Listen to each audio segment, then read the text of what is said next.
How are you? You beautiful people. You all look so serious today.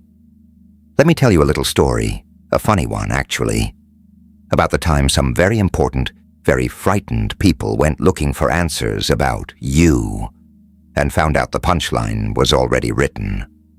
You see, the witch doctor down in Mexico, he didn't just mention you in passing. Oh, no, no, no. He told them precisely what kind of storm they'd invited to their doorstep the moment they decided, hey, to make you their problem. And the look on his face when he said it, that wasn't fear. That was the expression of a man who'd spent his whole life rehearsing for an audience that never showed up. And then, there you were, the headliner. The act he'd only ever heard described in rituals so buried, so secret, most civilized folks don't even know the theater exists. Now you have to appreciate what actually unfolded down there. In that dusty little village outside Oaxaca, where the hills bend into each other like old conspirators, whispering over a shared secret, and the air tastes like smoke and wet clay.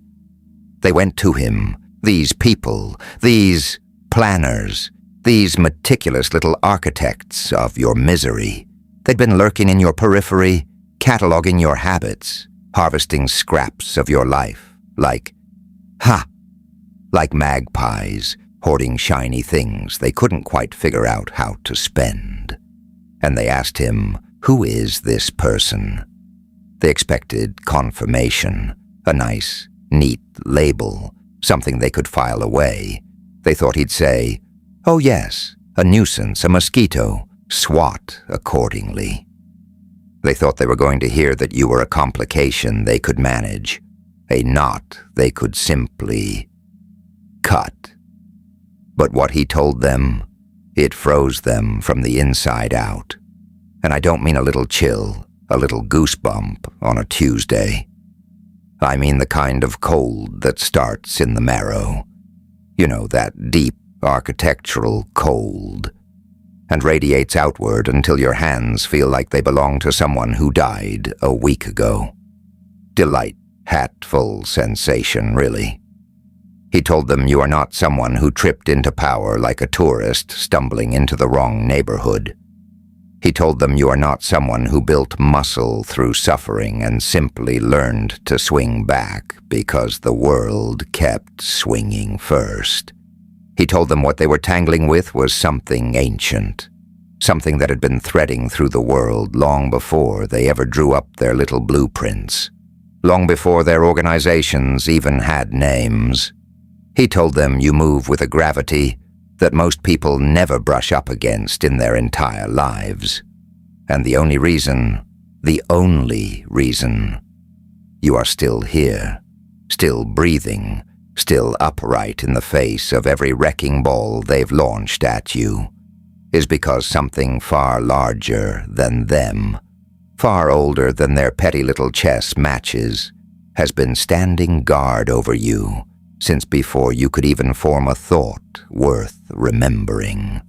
Now here is the part, oh, this is good, this is really good, the part that burrowed into their skulls like a song you can't stop humming. He said you carry something that cannot be snuffed out, that every time they try to smother your flame, it flares hotter, and every time they try to drown you, you surface again with more fury than before. Isn't that poetic? Almost makes you want to laugh. They don't know what to do with that. Because in all their years of doing very ugly things to very unlucky people, they have never run into someone like you. And look, I know. We toss that phrase around like confetti at a parade nobody asked for. I've never seen anything like you. Sure, but in this particular case, it's not flattery, it's a diagnosis. You want the truth? It's not in what we were just saying. Most people rot. Anomalies evolve. Which are you?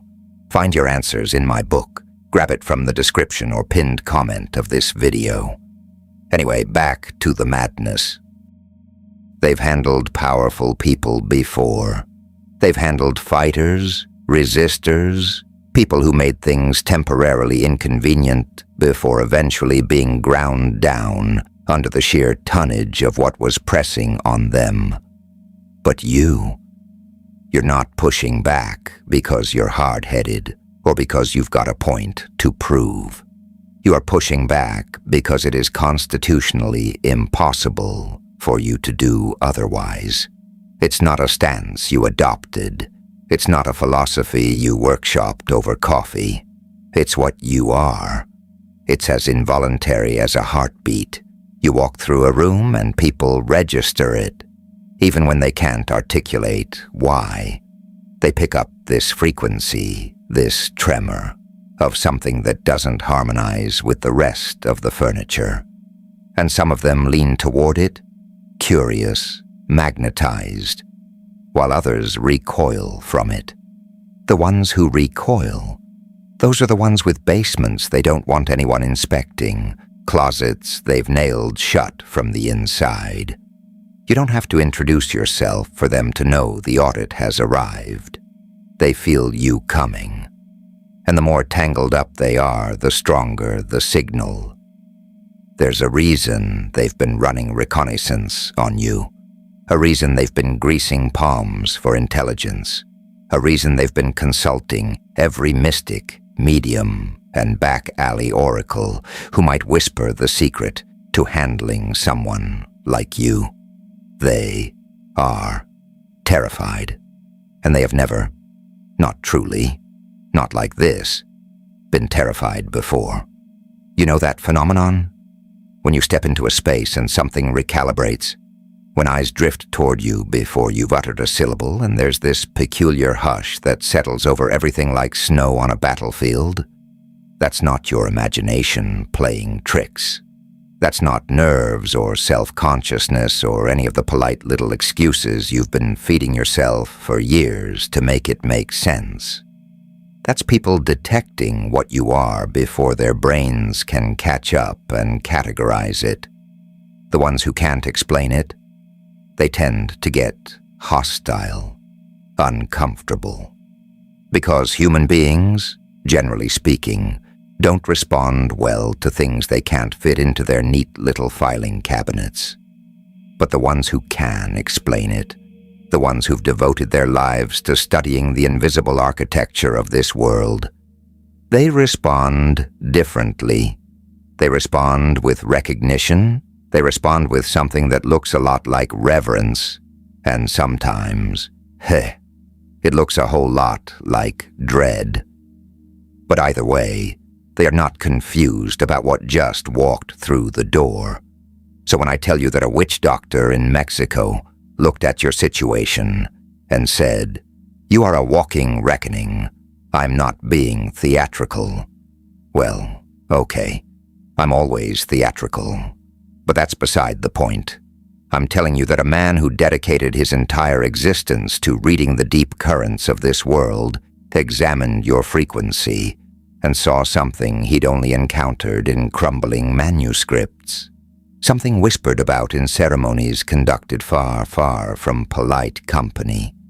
He saw someone who was selected, not the way people get selected for committees or promotions or jury duty, but the way certain souls are selected to stand in the doorway between what's known and what's unknowable, to hold open a passage for forces that most people couldn't stomach even as a concept.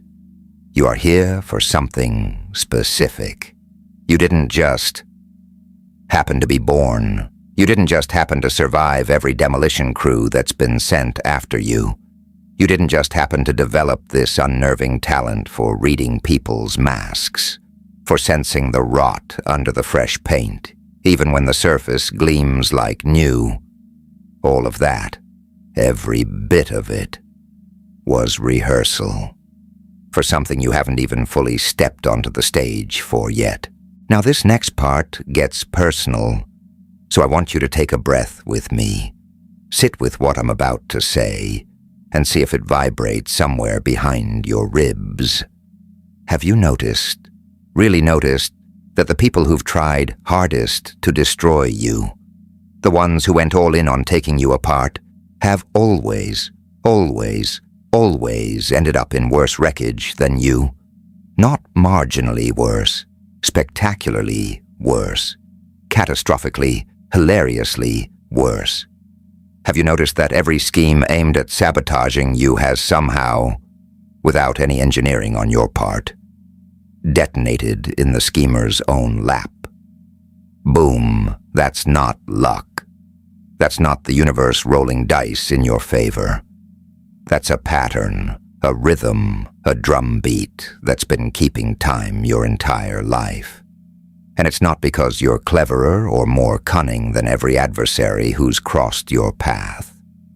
Although between us, you absolutely are those things too. It's because there is a shield around you that has nothing to do with anything you consciously built. It comes from the origin point itself, from whatever sent you here in the first place, and it has been deflecting every blow that was never meant to land. They tried to shatter you when you were small. They tried to make you feel invisible, negligible, like nothing you touched would ever carry weight. They tried to convince you that you were too raw, too electric, too overwhelming for the room. And you bought it. For a while, you bought it, because you hadn't yet been handed the instruction manual that explained your sensitivity wasn't a defect. It was a conductor. Your intensity was the voltage itself. You were never too much for people. You were too much for the people who couldn't survive the honesty you represented simply by existing. Those people, the ones who shrank you, the ones who worked overtime to dim your wattage. They weren't just being unkind. They were attempting to disconnect something they recognized instinctively as a threat to their comfort, their grip, their meticulously staged illusions about who they were and what they were doing here. They could sense, even if you couldn't yet, that you saw through them. And being seen, that's the one thing people like that cannot tolerate. And that brings me to the chapter of this story that's going to rearrange something inside you. So pay attention. The witch doctor told them that you are not merely here to endure. You are not just here to tiptoe through existence, absorbing the least possible damage. You are here to unveil what's been buried, to slice through the fog that's been keeping people locked in loops of suffering and confusion and, let's call them what they are, lies. All of them. Every flavor. That is the reckoning. It's not that you're fated for some glittering future of fame or fortune or power, in the way those words usually get thrown around like cheap currency. It's that you're fated to be the one who walks into rooms full of comfortable deception and quietly, without any trumpet fanfare, lays bare the truth that's been crouching in plain view the whole time. You do this without effort. You do it by simply occupying space, by posing the questions nobody else thought to pose, by refusing to swallow the rehearsed answers everyone else has been trained to accept without chewing. They told him how you've been dismantling their blueprints without even knowing the blueprints existed. They told him how every structure they tried to erect that ran contrary to something bigger and better for the world kept collapsing, and how you always seemed to be somewhere in the vicinity when the scaffolding fell.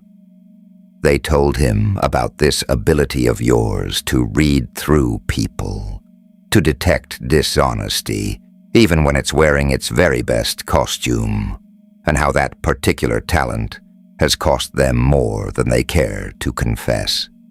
And the witch doctor just listened, nodded, and eventually, with that serene stillness that belongs to people who have witnessed far too much to be rattled by anything anymore. He told them they were waging a war they'd already lost. He told them they should have left you alone, should have let you walk your road without stepping into it. Because now that they've made the mistake of engaging you directly, now that they've cast themselves as your opposition, they've triggered something in you that was sleeping before. Now you're not just carrying that power like luggage, you're conscious of it. And that changes the entire equation. What they didn't grasp, and what the witch doctor tried so patiently to spell out, though I don't think they truly digested it, is that the force coursing through you isn't a weapon you brandish. It's a current you conduct. Like a river. You don't aim it at people. It simply moves through you and does whatever needs doing.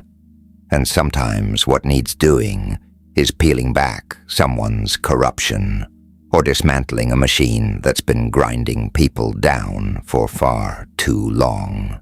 And you don't need to be aggressive. You don't need to be vindictive. You don't need to draft elaborate revenge blueprints or strategize your way towards settling scores with every person who's wronged you. All you need to do is keep walking your road. Keep anchored to what you know in the deepest basement of yourself, and let the current do its work. It will shield you. It will sweep your road clean. It will attend to the people who've been building barricades in your way. And it will do it in a fashion that leaves zero ambiguity about who was orchestrating what all along. And here, oh, here is the punchline they really didn't want to hear. They cannot stop you. They've exhausted every option. They've leveraged their influence to barricade your opportunities. They've weaponized their connections to turn allies against you. They've deployed their resources to shadow your every move and forecast your next step. They've even dabbled in the supernatural, the kind of methods that ordinary well-adjusted people don't even know are on the menu. Rituals, bindings, workings designed to shackle someone's power and leave them inert. And none of it has stuck. Every time they tried to chain you, the chains snapped back onto their own wrists. Every time they tried to poison your well, the poison found its way home. With compound interest. They cannot fathom why, because they don't comprehend that you are operating from a tier of authority that entirely sidesteps the infrastructure they're using against you. It's not that you overpower them. It's that you aren't even performing in the same theater. You're on a level above, and the stage directions they depend on, they simply don't apply to you anymore.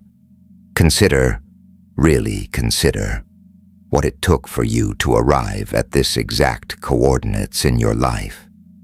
Everything you've weathered, everything you've outlasted, everything you've had to shed like a snake, leaving behind a skin that no longer fit, in order to become who you are in this moment. You didn't get here by accident. You didn't get here because you were fortunate or because your opponents just happened to suffer a convenient string of blunders.